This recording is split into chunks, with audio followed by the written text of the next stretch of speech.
Hello friends, good morning. आज है 23 जुलाई 2024। 23 जुलाई से बनने वाले करंट अफेयर के जितने भी इंपॉर्टेंट क्वेश्चन हैं सबको हम इस वीडियो में डिस्कस करेंगे और हर क्वेश्चन से जुड़े इंपॉर्टेंट फैक्ट आपको बताएंगे। लास्ट में आपसे ये क्वेश्चन पूछेंगे, उसके आंसर आपको कमेंट बॉक्स में देना है। और इस वीडियो की PDF फाइल चाहिए तो वीडियो के डिस्क्रिप्शन बॉक्स में टेलीग्राम का लिंक दे दिया गया, वहाँ पर जाकर टेलीग्राम ग्रुप ज्वाइन कर लीजिए, वहाँ पर आपको इसकी PDF मिल जाएगी।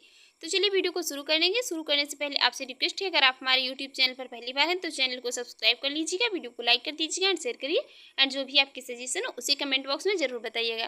तो चलिए देखेंगे आज का हमारा पहला क्वेश्चन। आज का हमारा पहला क्वेश्चन है यहाँ पर, राष्ट्रीय प्रसारण दिवस कब मनाया जाता है। अभी रिसेंट में ये राष्ट्रीय प्रसारण दिवस मनाया गया, ये कब मनाया जाता है। तो इस क्वेश्चन का राइट आंसर हो जाएगा ऑप्शन ए 23 जुलाई को। ये 23 जुलाई को राष्ट्रीय प्रसारण दिवस के रूप में मनाया जाता है। इसकी शुरुआत कब से हुई थी, तो ये 1923 में पहला प्रसारण दिवस मनाया गया, पहला प्रसारण किया गया था।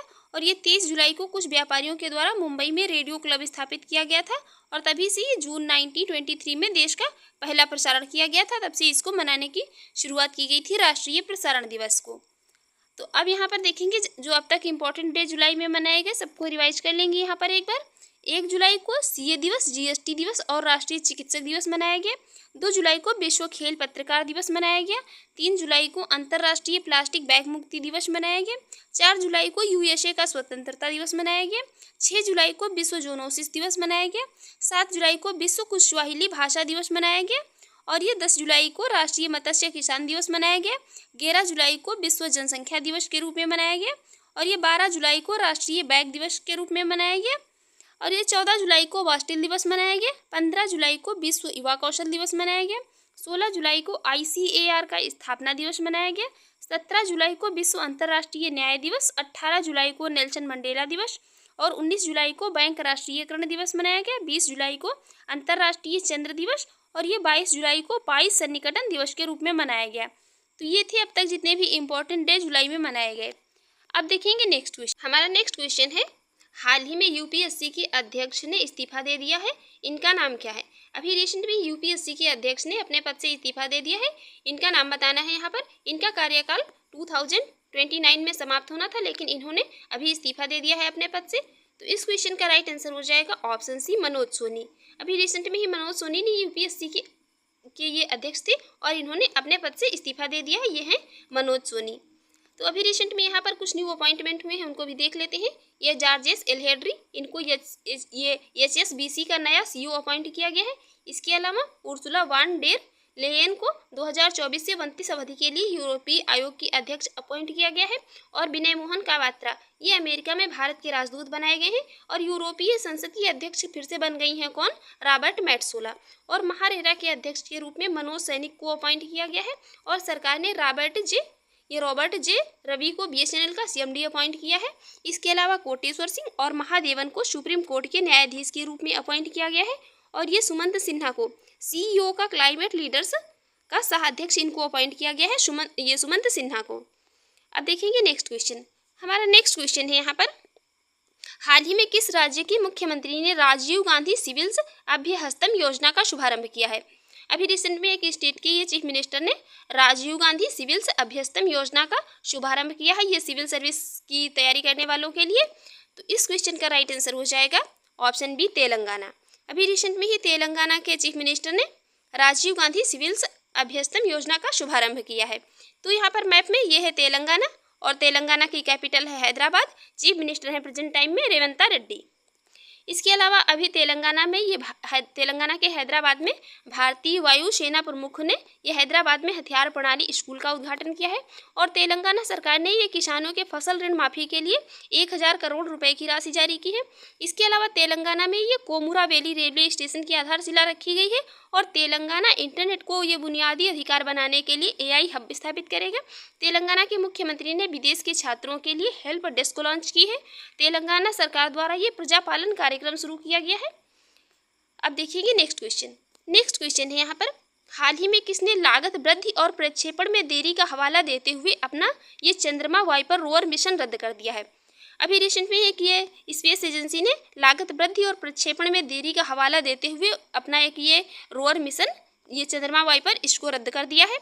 तो इस क्वेश्चन का राइट आंसर हो जाएगा ऑप्शन सी, नासा ने।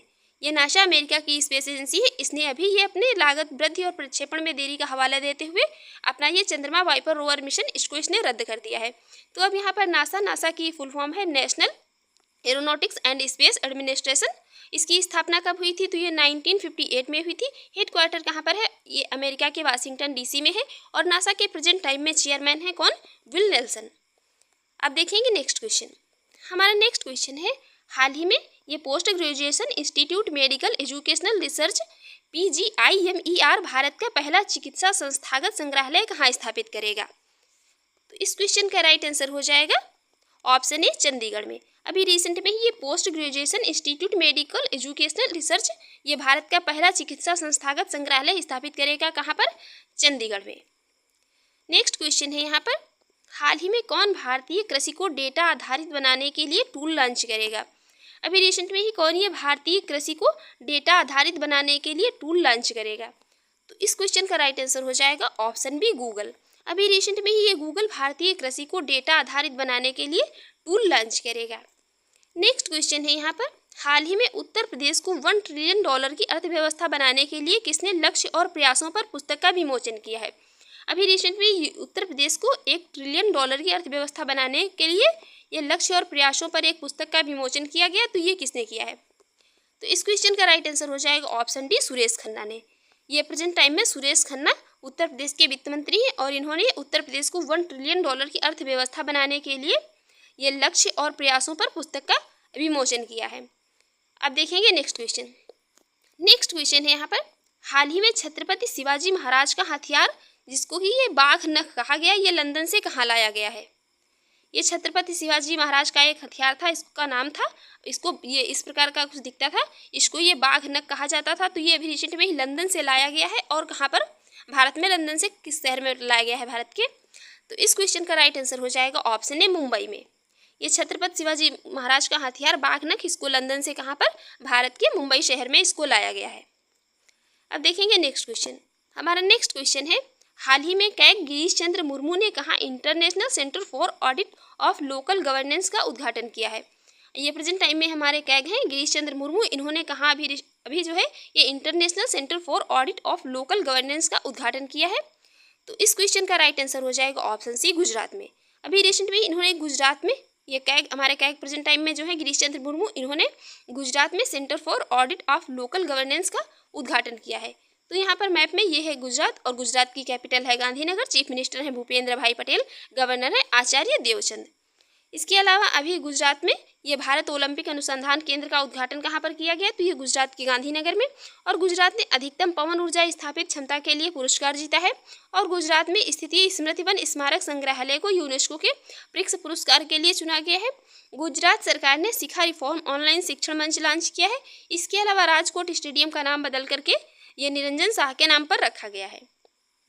नेक्स्ट क्वेश्चन है हमारा यहाँ पर, हाल ही में सुल्तान इब्राहिम इस्कंदर ये सुल्तान इब्राहिम इस्कंदर किस देश के सम्राट के रूप में राज्याभिषेक किया गया है इनका? अभी ये सुल्तान इब्राहिम इस्कंदर का किस देश के सम्राट के रूप में इनका राज्याभिषेक किया गया है? तो इस क्वेश्चन का राइट आंसर हो जाएगा ऑप्शन बी, मलेशिया। अभी रिसेंट में ही ये हैं सुल्तान इब्राहिम इस्कंदर, इनको ये मलेशिया के सम्राट के रूप में इनका राज्याभिषेक किया गया है। हमारा नेक्स्ट क्वेश्चन है यहाँ पर, हाल ही में मनोलू मार्केज ये किस देश की फुटबॉल टीम के मुख्य कोच बने हैं? अभी रिसेंट में ही ये मनोलू मार्केज एक देश की फुटबॉल टीम के मुख्य कोच बने हैं। तो इस क्वेश्चन का राइट आंसर हो जाएगा ऑप्शन ए, भारत। ये मनोलू मार्केज अभी रिसेंट में ही भारत की फुटबॉल टीम के मुख्य कोच बने हैं। और ये बिलोंग कहाँ से करते हैं? तो ये बिलोंग करते हैं कहाँ से? स्पेन से। ये मनोलू मार्केज बिलोंग करते हैं कहाँ से? स्पेन से। अभी रिसेंट में ही ये भारत अपनी संपूर्ण जीव जंतुओं की सूची तैयार करने वाला पहला देश बन गया है। और FATF ने भारत को अनुवर्ती श्रेणी में रखा है। इसके अलावा भारत दुनिया का तीसरा सबसे बड़ा एयरलाइन मार्केट बन गया है। और अभी रिसेंट में भारत और कंबोडिया के बीच एक सीधी अंतर्राष्ट्रीय उड़ान सेवा शुरू हुई है। इसके अलावा भारत दुनिया में नाइट्रस ऑक्साइड का दूसरा सबसे बड़ा उत्सर्जक देश बन गया है। आप लोग कमेंट बॉक्स में बताइए, भारत दुनिया में नाइट्रस ऑक्साइड का दूसरा सबसे बड़ा उत्सर्जक बन गया है तो पहला कौन बन गया है? आप लोग मतलब किसी भी क्वेश्चन के बारे में लिखा करिए। जितना आप ज़्यादा लिखेंगे चीज़ें उतने आपको लॉन्ग टाइम तक याद रहेंगी। इसके अलावा अभी भारतीय बहुराष्ट्रीय वायु अभ्यास तरंग शक्ति की मेजबानी करेगा और अपना डीप सी मिशन करने वाला ये छठा देश बन गया है भारत। इसके अलावा अभी ये यूनाइटेड नेशन की रिपोर्ट आई है, इसके अनुसार भारत की जनसंख्या अगले 38 वर्षों में घटने लगेगी। अब नेक्स्ट क्वेश्चन है यहाँ पर, हाल ही में किसके द्वारा लिखित पुस्तक ये power with in the leadership legacy of Narendra Modi का विमोचन हुआ है। अभी रिसेंट में एक ये पुस्तक है power with in the leadership legacy of Narendra Modi, इसका विमोचन हुआ है। इसके लेखक का नाम बताना है, ये किसके द्वारा लिखित पुस्तक है। तो इस क्वेश्चन का राइट आंसर हो जाएगा ऑप्शन बी, डॉक्टर आर बाल सुब्रमण्यम। ये डॉक्टर आर बाल सुब्रमण्यम की पुस्तक है power with in the leadership legacy of Narendra Modi, और रिसेंट में इसका विमोचन किया गया है। अब हम देखेंगे कल के क्वेश्चन का आंसर। कल हमने आपसे क्वेश्चन पूछा था, हाल ही में भारतीय प्राणी सर्वेक्षण द्वारा डॉग फिश शार्क की एक नई प्रजाति कहाँ खोजी गई है। तो इस क्वेश्चन का राइट आंसर हो जाएगा ऑप्शन ए, केरल में। और अब आज का क्वेश्चन, इसका आंसर आपको कमेंट बॉक्स में देना है। हाल ही में किस राज्य सरकार ने एनसीआर की तरह एससीआर गठित किया है। आपके ऑप्शन है यहाँ पर उत्तर प्रदेश, बिहार, राजस्थान और झारखंड। आप लोग इसका कमेंट बॉक्स में उत्तर जरूर दीजिएगा। और आपको हमारी वीडियो कैसी लगी कमेंट बॉक्स में जरूर बताइएगा। और चैनल पर पहली बार है तो चैनल को सब्सक्राइब कर लीजिएगा, वीडियो को लाइक कर दीजिएगा एंड शेयर करिए। जो भी आपके सजेशन हो उसे कमेंट बॉक्स में बताइएगा। Thanks for watching.